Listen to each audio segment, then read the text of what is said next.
In Africa, 680 million people have no access to electricity.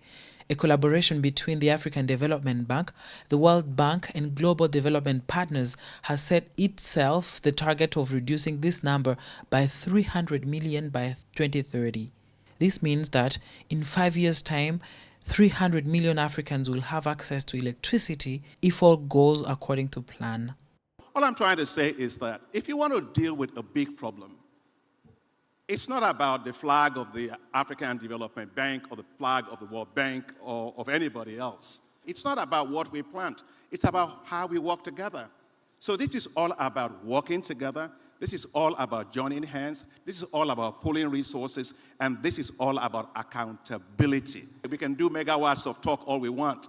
It's going to be the megawatts of power that we deliver that actually matter. It is in this context that the first edition of the Mission 300 Africa Energy Summit is being held in Dar es Salaam, Tanzania.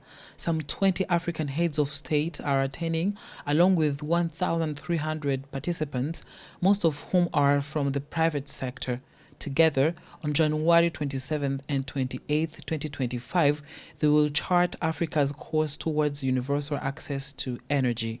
80% of jobs in the world are created with small and medium enterprises and small shareholder farmers, not from large companies. They need to be able to be built for success, and that requires the right regulatory environment, but also the right access to capital.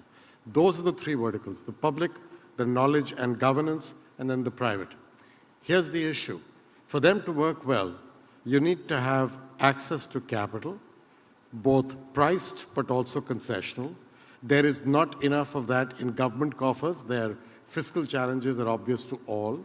The African Energy Summit is expected to produce two major outcomes: the Dar es Salaam Energy Declaration, which sets out the commitments and concrete actions of African governments to reform the energy sector. There will also be the first series of national energy pacts, which will serve as roadmaps with specific targets for each country and deadlines for the implementation of essential reforms.